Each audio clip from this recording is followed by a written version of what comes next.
नमस्कार दोस्तों, उम्मीद करता हूँ आप सब लोग अच्छे होंगे। This is Lavish Kumar, welcome back to my YouTube channel. As you know that we are learning 20 questions of GS every day in the morning time at 8 p.m. So now here I am with your 20 questions and now we need to learn.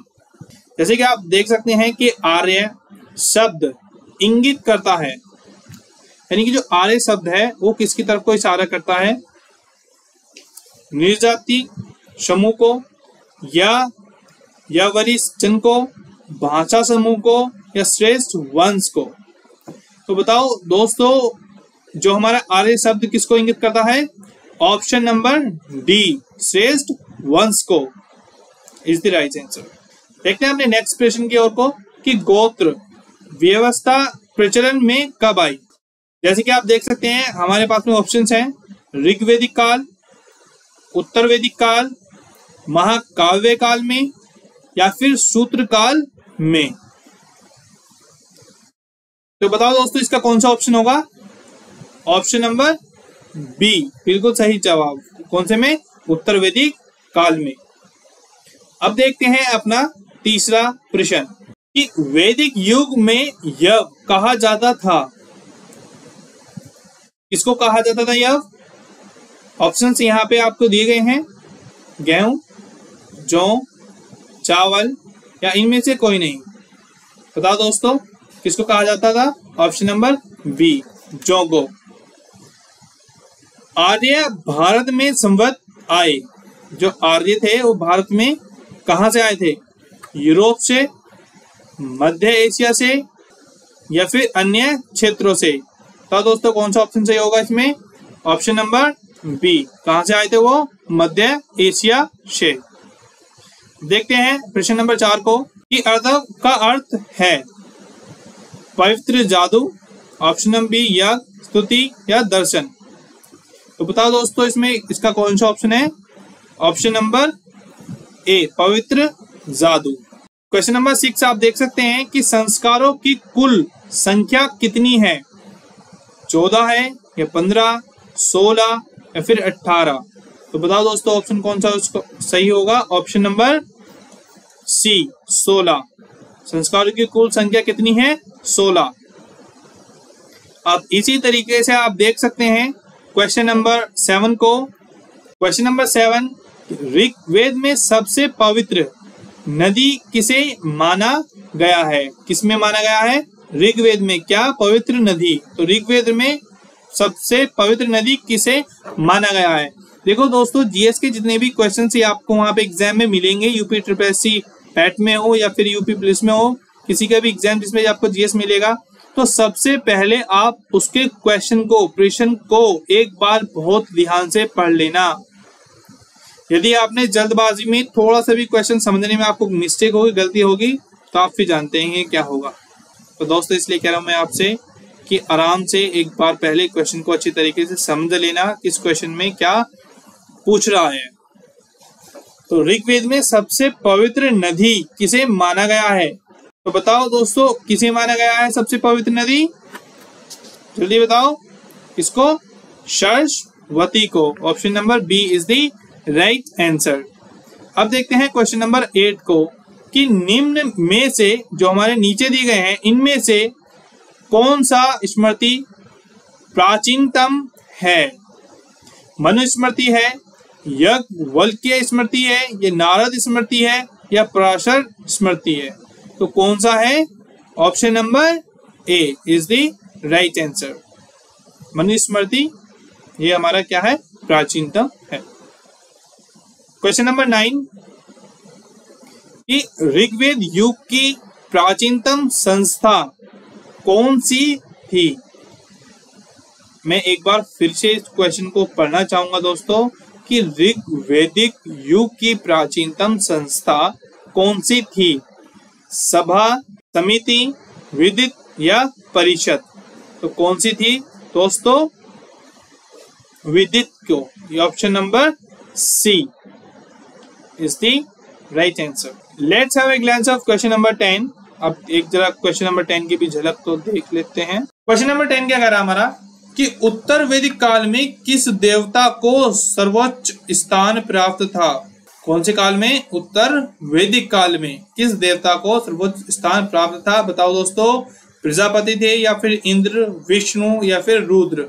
Option number A. क्या कौन थे? Prajapati. Question number 11 आप देख सकते हैं कि ब्राह्मण ग्रंथों में सर्वाधिक प्राचीन कौन है? कौन है दोस्तों? बताइए कौन है? Satapatha Brahmana. Option number B is the right answer. Let's have a glance on question number 12। अब देखते हैं क्वेश्चन नंबर 12 को कि ऋग्वेद में कुल कितने मंडल हैं? अच्छा क्वेश्चन है देखो काफी, कि ऋग्वेद में कुल कितने मंडल हैं? तो बताओ दोस्तों, 7 हैं या फिर 8, 9 या 10? तो कितने हैं? 10। ऋग्वेद में कुल कितने मंडल हैं? 10। Option number D is right answer. 13 में क्या कह रहा है देखो कि वैदिक समाज का आधारभूत इकाई थी। जो हमारी वैदिक समाज का जो आधारभूत इकाई थी वो क्या थी? कुल, कुटुंब था या फिर ग्राम, विष या जन? तो बताओ दोस्तों क्या थी? कुल, कुटुंब। ऑप्शन नंबर ए हमारा सही है। अब देखते हैं अपना अगला प्रश्न। प्रश्न नंबर 14 है ये हमारा कि आदि काव्य की संज्ञा किसे दी जाती है? ये हमारा आदि काव्य है उसकी संज्ञा किसे दी जाती है? यहाँ पर आप देख सकते हैं कि आपको 4 ऑप्शन दिए हैं, जैसे कि रामायण, महाभारत, गीता या भागवत पुराण। तो बताओ दोस्तों किसको दी जाती है? रामायण को। Option number A is the right answer. अब देखते हैं अपने प्रश्न नंबर 15 को। प्रश्न नंबर 15 हमारे क्या कह रहा है कि प्राचीनतम व्याकरण अष्टाध्यायी के रचनाकार हैं। तो कौन है? गौतम या फिर कपिल या पतंजलि या पाणिनि? तो दोस्तों कौन से हैं? पाणिनि। ऑप्शन नंबर डी हमारा सही है। अब देखते हैं अब अपना प्रश्न 16 को कि व्रीहि शब्द किसके लिए प्रयुक्त हुआ है? तो किसके लिए प्रयुक्त हुआ है ये शब्द? चावल, ये गेहूं, जौ या कपास? किसके लिए हुआ है हमारा? Option number A. किसके लिए? चावल के लिए। ऑप्शन नंबर ए हमारा सही है। अब देखते हैं प्रश्न नंबर 17 को कि 17 क्या कह रहा है कि 3 रण, कौन को क्या कह रहा है कि 3 रण में शामिल नहीं है। तो क्या नहीं है? देवरण, पितृरण या ऋषि रण या मातृ रण? तो ऑप्शन नंबर डी हमारा सही है। कौन सा? मातृ रण में। अब देखते हैं अपने क्वेश्चन नंबर 18 को। क्वेश्चन नंबर 18 हमारा क्या कह रहा है कि प्राचीनतम विवाह संस्कार का वर्णन करने वाला विवाह सूक्त किस में पाया जाता है? किस में पाया जाता है? ऋग्वेद या फिर यजुर्वेद, सामवेद या गृह सूत्र? तो बताओ दोस्तों किस में पाया जाता है? ऑप्शन नंबर ए ऋग्वेद हमारा सही है। फिर देखो प्रश्न नंबर 19 है हमारा क्वेश्चन नंबर कि गायत्री मंत्र की रचना किसने की थी? किसने की थी? वशिष्ठ ने, विश्वामित्र ने, इंद्र ने या परीक्षित ने? तो किसने की थी दोस्तों गायत्री मंत्र की रचना? विश्वामित्र ने। ऑप्शन नंबर बी हमारा सही है। क्वेश्चन नंबर 20 देखो क्या कह रहा है कि प्राचीनतम पुराण है मत्स्य पुराण, भागवत पुराण, विष्णु पुराण या फिर वायु पुराण? तो बताओ इसमें कौन सा हमारा ऑप्शन सही है? ऑप्शन नंबर ए मत्स्य पुराण प्राचीनतम पुराण है। देखो क्वेश्चन नंबर 21 में क्या कह रहा है कि 3 कर्मों या पगों में तीनों लोक को माप लेने के कारण किसे उपक्रम कहा गया है? तो इसके ऑप्शंस देखते हैं कौन कौन से हैं। ऑप्शन नंबर ए है सूर्य या फिर सवित्र को, मित्र, विष्णु। तो कौन सा हमारा ऑप्शन इसमें सही है?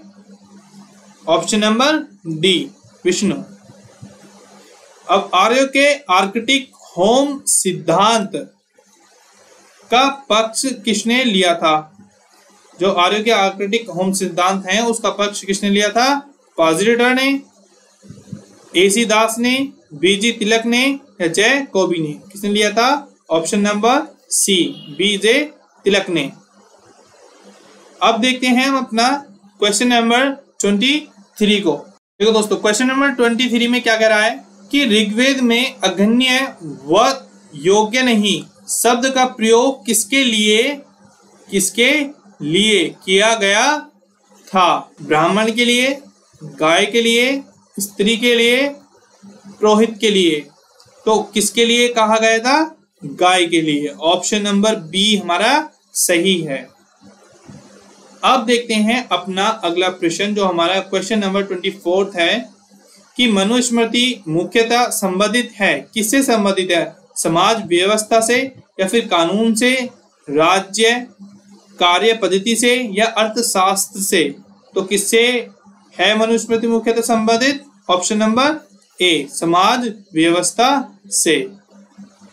इसी तरीके से आज हम हमारा 25 जो हमारा अब इस क्लास का लास्ट क्वेश्चन है, इसको देखते हैं कि सभा और समिति प्रजापति की 2 पुत्रियां थीं का उल्लेख किस वेद में मिलता है? किस वेद में मिलता है? ठीक है, इसको देखते हैं। ऋग्वेद में मिलता है, यजुर्वेद में या सामवेद में या अथर्ववेद में? तो किस में मिलता है हमारा ये? Option number D is the right answer. So इसी के साथ हमारी आज की क्लास समाप्त होती है।